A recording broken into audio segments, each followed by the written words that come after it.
எவரையும் மேன்மைப்படுத்தவும் பலப்படுத்தவும் உம்முடைய கரத்தினால் ஆகும். 1 நாளாகமம் 29வது அதிகாரம் 12வது வசனம். IAAF வேர்ல்ட் U20 சாம்பியன்ஷிப் போட்டிகளில் தங்கப்பதக்கம் பெற்ற முதல் இந்திய பெண் ஹிமா தாஸ் என்பவர். அந்த ஓட்டப்பந்தய தூரத்தை ஹிமா தாஸ் 51.46 வினாடிகளில் கடந்து சாதனை படைத்துள்ளார். ஹிமா தாஸ் அசாம் மாநிலத்திலே ஒரு விவசாய குடும்பத்திலே பிறந்தவர்.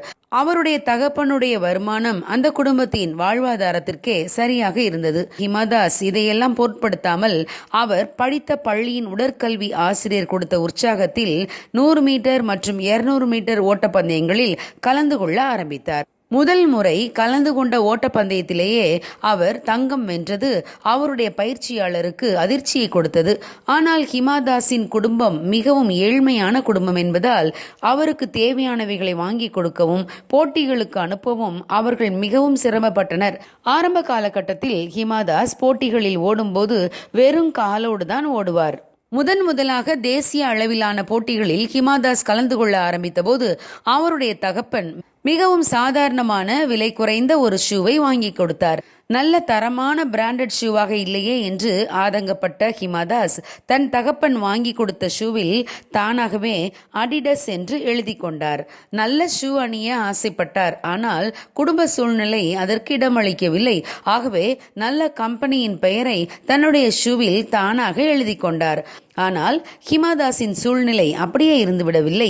இன்று ஹிமாதாஸின் பெயரை அடிடஸ் கம்பெனி தங்கள் ஷூவில் இடம்பெறச் செய்வது தங்களுக்கு பெருமை என்று நினைக்கிறார்கள்.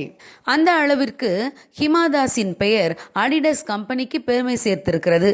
ஆகவேதான் அடிடஸ் கம்பெனி ஸ்போர்ட்ஸ் ஷூக்களின் ஒருபுறம் ஹிமாதாஸ் என்ற பெயரை அச்சடிக்கிறது. இந்த தகவலை ஹிமாதாஸ் ஒரு பேட்டியில் தானே கூறியிருக்கிறார். பிரியமானவர்களே, இதை போலவே நாமும் பல இடங்களில் குறைவுகளோடு இருந்திருக்கலாம். மற்றவர்களுக்கு இருப்பதை போன்ற பொருளாதாரம் நமக்கு இல்லாமல் இருக்கலாம். ஆனால் நாம் சோர்ந்து போகாமல் தேவன் நமக்கு கொடுத்த நிலையில் தொடர்ந்து முன்னேறுவோமானால் நம் குறைவுகள் நிறைவாக மாறும். நமக்கு இல்லையே என்று எதையெல்லாம் குறித்து நாம் கவலைப்பட்டோமோ அவை தாமாக நம்மை தேடி வரும். எந்த மனிதனையும் மேன்மைப்படுத்த நம் தேவனாலே ஆகும். எது உங்களுக்கு பெருமை சேர்க்கும் என்று நீங்கள் நினைத்தீர்களோ இனி நீங்கள் அதற்கு பெருமை சேர்க்கிறவர்களாக மாறப்போகிறீர்கள். ஆகவே தேவன் உங்களுக்கு கொடுத்த பொறுப்புகளை தொடர்ந்து உண்மையாய் செய்யுங்கள். உங்கள் தாளந்துகளை அபிவிருத்தி செய்யுங்கள். நீங்கள் வெட்கப்பட்டு கூனி குறுகி போயிருந்த இடங்களில் தேவன் உங்கள் தலையை உயர்த்துவார். எப்தாவின் சகோதரர் எப்தாவை உதாசீனப்படுத்தினார்கள். அவர்கள் எப்தாவை தங்கள் தகப்பன் வீட்டை விட்டு விரட்டினார்கள். ஏனெனில் எப்தாவின் தாய் ஒரு அந்நிய ஸ்திரீ. எனவே எப்தா வெட்கத்தோடு தலை குனிந்தவராக அவர்களை விட்டு போய் தோப் தேசத்திலே குடியிருந்தார். ஆனால் அங்கே இருந்த காலகட்டத்தில் அவர் சும்மா இருந்து விடவில்லை. யுத்தத்திற்கு சென்று பழகி யுத்த வீரனாக மாறினார். ஒருமுறை அம்மோன் புத்திரர் இஸ்ரவேலர் மேல் யுத்தம் செய்ய வந்தார்கள். அம்மோனியரை எதிர்த்து யுத்தம் செய்ய இஸ்ரவேலருக்கு தைரியம் வரவில்லை. எனவே யுத்த வீரனாக மாறிய எப்தாவை குறித்து அவருடைய சகோதரர்கள் கேள்விப்பட்டு அவரை போய் அழைத்து வர சென்றார்கள். அவர்கள் எப்தாவை நோக்கி, நீ வந்து நாங்கள் அம்மோன் புத்திரரோட யுத்தம் பண்ண எங்கள் சேனாபதியாய் இருக்க வேண்டும் என்றார்கள்.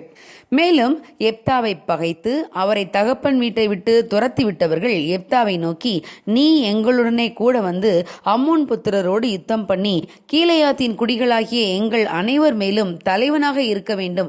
இதற்காகவே நாங்கள் உன்னிடம் வந்தோம் என்றார்கள். அதை போல எப்தா அம்மோனியரை ஜெயித்தார். இஸ்ரவேலர் மேல் அவர் நியாயாதிபதியாக மாறினார். பிரியமானவர்களே, தேவன் நம் தலையை உயர்த்துகிறவராய் இருக்கிறார். எந்த மனிதனையும் உயர்த்தவும் மேன்மைப்படுத்தவும் அவராலே ஆகும். நம் வெளிச்சம் உதிக்கும் போது பூமியின் பலத்த ஜாதிகள் நம்மை தேடி வருவார்கள். ஆகவே சோர்ந்து போகாமல் தொடர்ந்து தேவன் நம்மை உருவாக்க ஒப்பு கொடுப்போம். தேவன் நம் தலையை உயர்த்துவார், நம்மை மேன்மைப்படுத்துவார். God bless you. Have a godly day.